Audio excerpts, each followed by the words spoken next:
Hello guys! Welcome to my vlog. So now, I will be discussing my reflection paper about Torrentira and Philippine History Sourcebook. The phrase that struck me is integral parts of the national territory, which was mentioned several times in the minutes of the proceeding on the national territory of the 1971 Constitutional Convention. This phrase has significant societal and sectorial implication as it refers to the areas that are considered to be part of the Philippine national territory. This includes not only the country's land area but also its territorial water, air, space, and other maritime zones.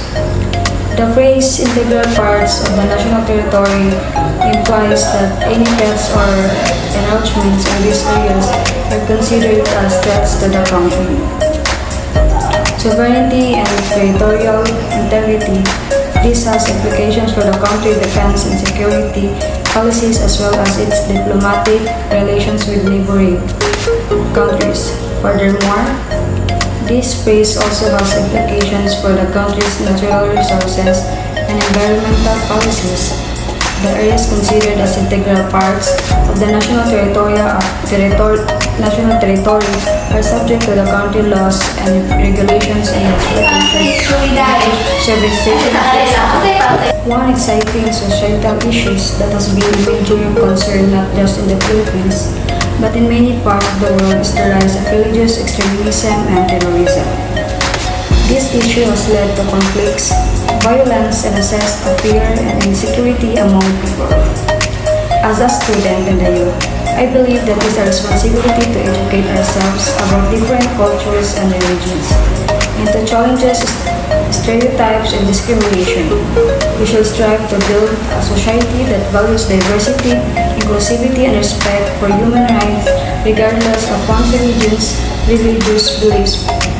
By doing so, we can contribute to creating a world where peace, harmony, and understanding prevail. Another existing societal issue is the drug war in the Philippines. Since President Rodrigo Roa Duterte took office in 2016, his administration has been conducting an aggressive campaign against drug use and trafficking, resulting in thousands of deaths of suspect drug users and punishers. As a student at a youth, these issues has affected me by making me aware of the importance of protecting human rights and the dangers of the abuse of power. The history of terrorism in the Philippines has shown that the use of violence and fear by those in power can have devastating effects on individuals and communities. It has also highlighted the importance of accountability and transparency in governance. The phrase to stop inclusive political settlement. This phrase has significant societal implication as it suggests that the agreement reached between the Philippines government and the Muaw Islamic Liberation Front (MILF) is not just a ceasefire, but a comprehensive and sustainable solution to the long-standing conflict. It implies that the agreement is not only focused on military or security matters, but also addresses the underlying social, economic, and political factors that have contributed to the conflict. The phrase also highlights the importance of inclusivity in the peace process. It suggests that the agreement involves the participation and representation of various stakeholders, particularly those who have been historically marginalized, such as the Muslim population in the Philippines. Inclusivity is crucial in ensuring that the peace agreement is sustainable and can address the root causes of the conflict. One existing societal issue that is relevant to the topic of the report of the cholera epidemic in the Philippines is the ongoing COVID-19 pandemic. The pandemic has had a significant impact on global health, economics, and societies, and has highlighted the importance of effective public health measures to control the spread of infections disease.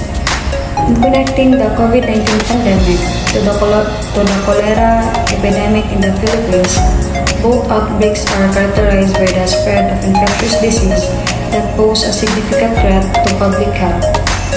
Both situations also require effective public health responses, including diseases, surveillance, contact tracing, and vaccination for treatment programs.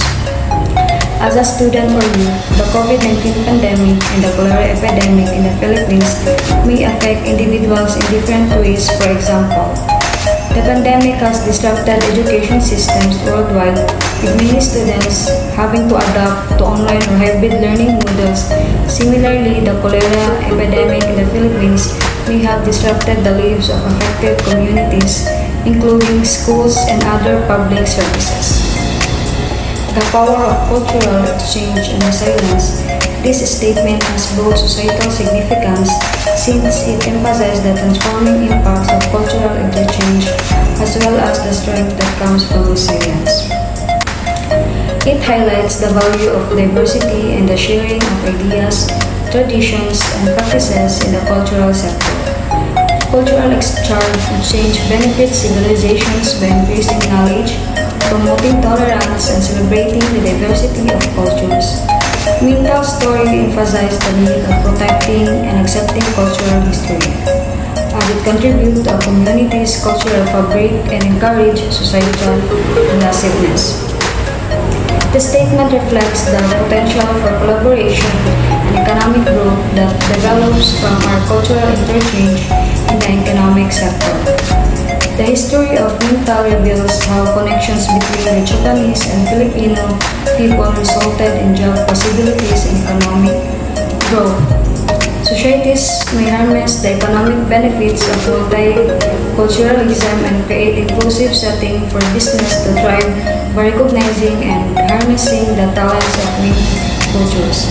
The statement emphasized the necessity of resilience in the face of hardship in the societal sector. Despite persecution and displacement during World War II, Mintal's community was able to rebuild and revitalize itself. This resilience is a strong lesson for society, inspiring individuals and groups to endure in the face of adversity and adapt to changing conditions. It serves as a reminder of the human capacity to overcome barriers and find strength in solidarity. 16 societal issues that has been prominent in recent years in the rise of populism and nationalism in many parts of the world. This trend is characterized by a rejection of globalism and an emphasis on the interest of the nation over international cooperation.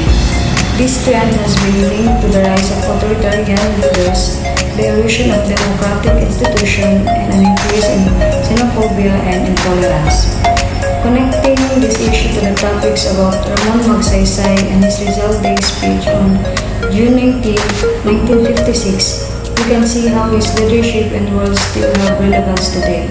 Magsaysay was known for his dedication to public service and his commitment to uplifting the lives of ordinary citizens.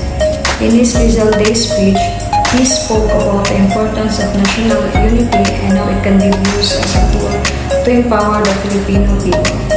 Magsaysay leadership and his focus on national unity are particularly relevant today as many countries grapple with the rise of nationalism and populism in many cases. These movements are fueled by a sense of disenfranchisement and a belief that the interests of the nation have been neglected in favor of global cities. As a student and a youth, the rise of populism and nationalism has had a big significant impact on my life. The phrase that struck me is the Bayanihan spirit, which is a key component of the true Filipino ideology. The Bayanihan spirit refers to the Filipino tradition of working together as a community to achieve a common goal. This is reflected in the practice of Bayanihan, where neighbors help each other move their homes to a new location by carrying the house of bamboo poles. The societal implications of the Bayanihan spirits are significant, particularly in the context of the true Filipino ideology.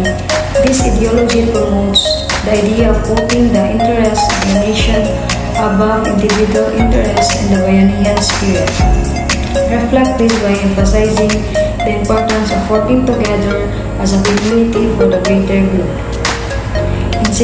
In the sectoral context, the Bayanihan spirit has implications for various areas including disaster response, social welfare, and economic development in times of disaster. The biennial spirit can help communities come together to provide mutual aid and support. In the realm of societal welfare, the biennial spirit can inspire collective efforts to address poverty and inequality in the context of economic development. The biennial spirit can promote cooperation and collaboration among stakeholders to create sustainable and inclusive growth. One existing societal issue that has been gaining attention globally is climate change and its effects on the environment and human well-being. The Philippines this issue to particularly past-pressing due to the country's vulnerability to natural disasters such as typhoons, floods, and landslides. In his inaugural address, President Rodrigo Roa Duterte emphasized the need for environment protection and sustainable development. He stated we must also be mindful of our environmental responsibilities. Our planet is in peril. We must join hands to Project Mother Earth.